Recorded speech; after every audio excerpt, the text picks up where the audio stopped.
Вот ради этого момента мы сейчас и будем выкладываться следующие 6 минут. Просто посмотрите на эту красоту. Итак, джентльменский набор. Куриное мясо, основа основ килограмм. Орехи 800 грамм, не жадничаем. 2 луковицы, почти головка чеснока. Лавровый лист, лимон, хмели сунели, шафран, кориандр, перец, сванская соль, если есть, супер. Нет, не повод вызывать экзорциста. Птичку варим до полуготовности с лаврушкой и перцем. Снимаем пенку, иначе сациви будет мутным, как воспоминание о прошлом. Пока курица приходит в себя, занимаемся луком и чесноком. Чистим лук и чеснок. Готово. Достаем полуготовых красавиц и выкладываем на противень с фольгой. Фольга – это лайфхак для ленивых. Потом не придется драить противень до блеска. А мы здесь за удовольствием, а не за каторгой. Лук режем мелко-мелко или блендером в крошку. Нам нужна текстура, а не салат из луковых колец. Снимаем с бульона куриный жир, переливаем в сковороду. Если жира маловато, не паникуем, добавляем растительное масло. Жирность – вопрос вкуса, а не догмы. И отправляем лук в этот самый жир. Пускай томится, карамелизуется, набирается характер. Орехи в мясорубку. И да, прокручиваем минимум 2 раза, а лучше 3. Наша цель превратить их в нежнейшую пасту, буквально в пух и прах. Крупинки здесь враг. В эту ореховую массу всыпаем половину шафрана. Он даст тот самый благородный цвет и аромат, который невозможно подделать. А теперь ручной труд. Добавляем немного бульона и месим. Месим кулаком беспощадно, как тесто на хлеб. Орехи должны отдать все свое масло, превратиться в единую пластичную массу. Никакой нежности, только хардкор. Видите это масло на дне?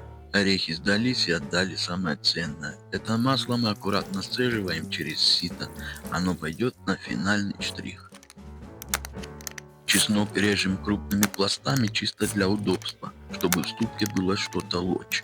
Сразу кидаем соль, она работает как абразив и помогает превратить чеснок в кашу быстрее. Толченый чеснок закидываем в ореховую массу. Именно сейчас рождается душа нашего сациви. Аромат уже стоит такой, что соседи ищут причину прийти к вам в гости. Всыпаем все остальные специи. Не стесняйтесь, сациви любит щедрость. Это не диетический салат, это грузинская классика. И снова мешаем тщательно до однородности.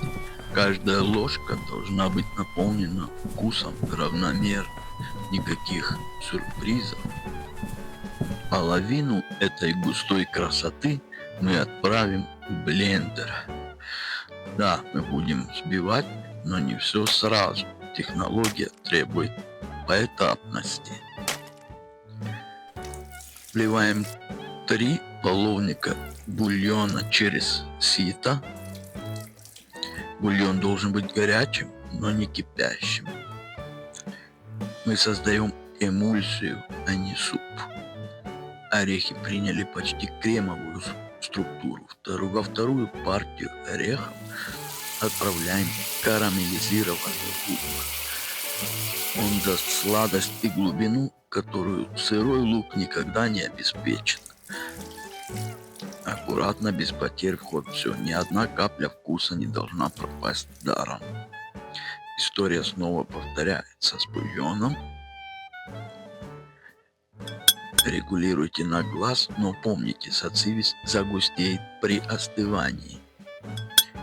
Идеальная однородность, никаких расслоений, только бархат. Переливаем все в металлическую кастрюлю. Звук должен быть приятным, тягучим. Мы собираем 2 половины в единое целое. Теперь это официально сациви. Ляжки провели в духовке 15 минут при 180 градусах. Они подрумянились. Набрали сил и готовы к финальному аккорду. Теперь момент истины. Топим запеченные ляжки в этом ореховом соусе.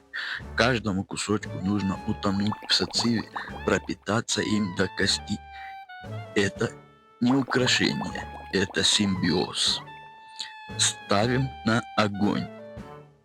Добавляем 3 ложки лимонного сока или яблочного уксуса. Кислинка сбалансирует жирность. Доводим до первого булькания и выключаем. Не кипятить. Как только забурлила сациви, готово. Перекипятите, и орехи свернутся, а мы этого себе не простим. Выкладываем ляжку, щедро поливаем ее сациви.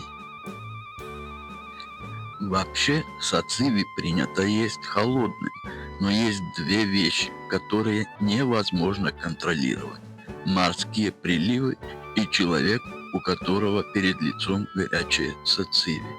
У хорошего сациви есть один побочный эффект.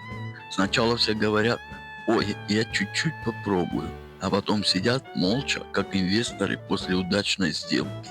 Вот эта тишина — лучший комплимент еде. Приятного всем аппетита!